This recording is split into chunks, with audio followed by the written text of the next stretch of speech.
La question, elle était par rapport à notre ami Yehuda. Puisqu'on nous a annoncé que le Beth Amikdash, dans le temps futur, à l'avenue de Mashiach, ça va être tout Jérusalem. Et là, on voit qu'il a 500 amot et 500 amot. Et en plus, toutes les batéchnissiotes et tous les endroits de Torah qu'on a étudiés pendant tout le temps d'exil vont se coller. Donc, comment comprendre tout ça? Comment ça va se passer? Qu'est-ce qui va se passer? Alors, c'est rapporté dans la Torah que la terre d'Israël, elle est comparée à un cerf, l'animal. Et le cerf, il a une capacité que sa peau, elle peut s'étendre ou rétrécir selon les besoins. Selon les besoins. D'accord? Alors, du coup, qu'est-ce qui va se passer? Quand il y aura le Mashiach, le Harabaïd qui fait bien 500 amot sur 500 amot, la montagne sainte où il y a le Beth Amikdash, où il doit y avoir le troisième Beth Amikdash, il va s'étendre sur tout Jérusalem. C'est le Harabaïd lui-même qui va s'étendre. D'accord? Et du coup, tout Yerushalayim, il va prendre en même temps la Kedusha du Beth Amikdash. C'est-à-dire qu'il va y avoir un changement de statut, si on peut dire comme ça, au moment de la venue de Mashiach. Comme tout va s'élever, donc qu'est-ce qui va se passer? La sainteté du Beth Amikdash va se propager à la ville sainte tout entière de Jérusalem. Et la sainteté qu'il y avait aujourd'hui, qu'il y a dans Yerushalayim, va s'étendre sur toute Eretz Israël. Donc même Eretz Israël va s'élever. Et comme on sait que Eretz Israël va être le monde entier. Donc on voit que chaque partie du monde, par rapport à Eretz Israël, va s'élever, va recevoir une Kedusha. Donc du coup, tout Yerushalayim va être bien évidemment le Beth Amikdash. Mais maintenant, le Beth Amikdash avec le Misbéach, il va être à son endroit. Pourquoi? On a une preuve, parce que c'est rapporté dans la Torah que le Misbéach, pour l'éternité, il a la place que Dieu lui a assignée depuis le début de la création du monde. Il ne peut pas changer, c'est fixé et c'est éternel, Léolam Vaed. Donc puisque c'est là-bas et que c'est cet endroit-là qu'on doit amener, qu'on pourra amener les corbanotes à l'époque de Mashiach, si Dieu veut, Bezrat Hashem tout de suite. Donc la place du Beth Amikdash, elle va avoir ses mesures, ok?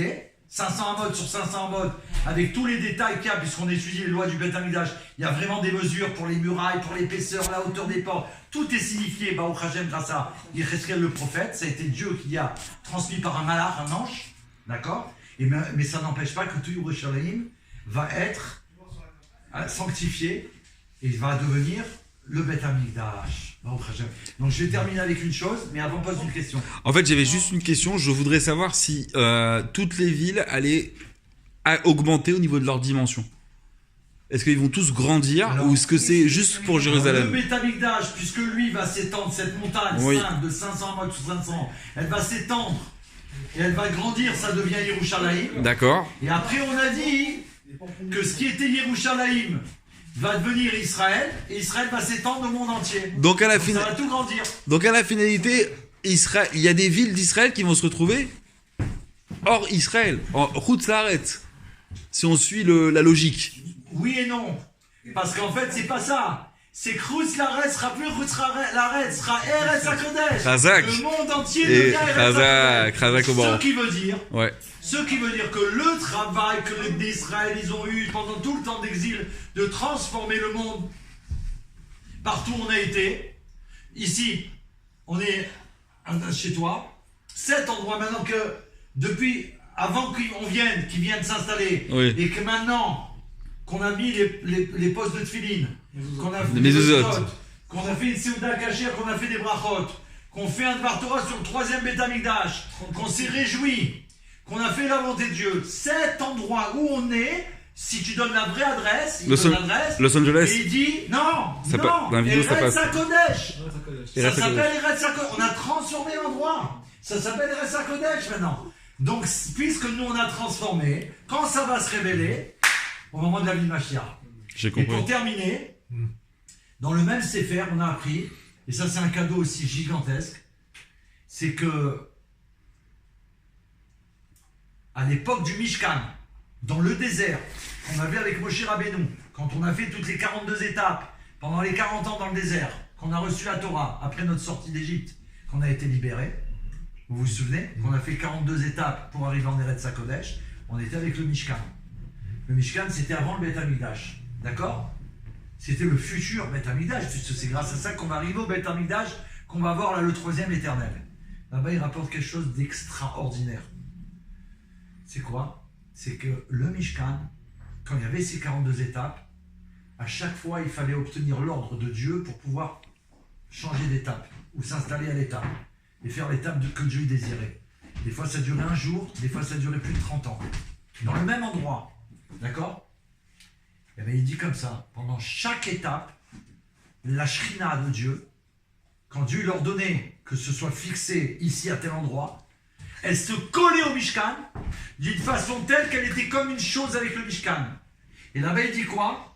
Il dit que le dévoilement de la Shrina qu'il y a eu à l'époque du Mishkan, il est plus grand que le dévoilement qu'il y avait dans le premier Beth Amikdash est plus grand que celui qu'il y avait dans le deuxième Beth Amikdash.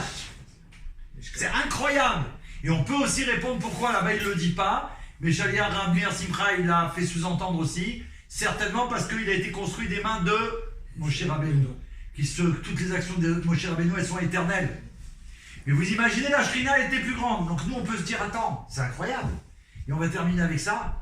C'est incroyable parce que cette génération à l'époque, comment elle s'appelle? Dordéa. La génération de la connaissance. Voilà, maintenant on sait pourquoi. Parce qu'ils étaient tellement en osmose avec la Shrina de Dieu pendant 40 ans, avec le plus grand guide, Moshe Rabbeinu, le premier libérateur et le dernier, qu'on apprenait que lui il a appris directement de la bouche d'Hachem et qui nous a enseigné la Torah tous les jours. Mais là on avait la Shrina et on vivait avec la Shrina au quotidien, mais d'une manière la plus... C'est-à-dire que quand Dieu leur donnait qu'elle se fixe, à cet endroit elle se fixait, on était complètement dedans. C'est extraordinaire, vous comprenez? Donc on est d'ordre dans la génération de la connaissance. Et maintenant le cadeau c'est quoi? C'est le Hari HaKadosh qui nous l'a dit. Le Rabbi l'a fait savoir. Que le Harizal il a fait savoir à sa génération que la dernière génération sera la réincarnation de celle de Moïse. De ceux qui étaient avec Moshe Rabbeinu. Mais quand le Hari HaKadosh il a fait savoir ça, personne ne savait quelle était la dernière génération, on ne savait pas encore. Parce que ça n'avait pas été annoncé. Il faut un prophète pour nous dire ça. Il faut un grand. Nous on ne peut pas dire on est la dernière génération, qui c'est qui peut dire ça? Donc quand il a dit, ça veut dire que l'annonce elle a été faite par le tzaddik, le Nassi Ador, le Hari HaKadosh, de son époque, le Mashiach de son époque.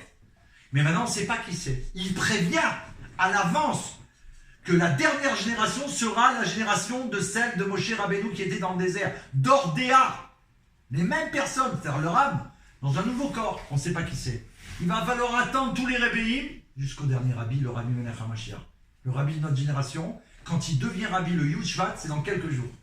Le premier discours qu'il fait au monde, pour sa Nessiout, ça veut dire l'acceptation d'accepter la mission que Dieu lui a signée, d'être le 7e Rabbi de Lubavitch, en même temps le dernier, et le premier de la Géoula. Qu'est-ce qu'il annonce devant tout le monde?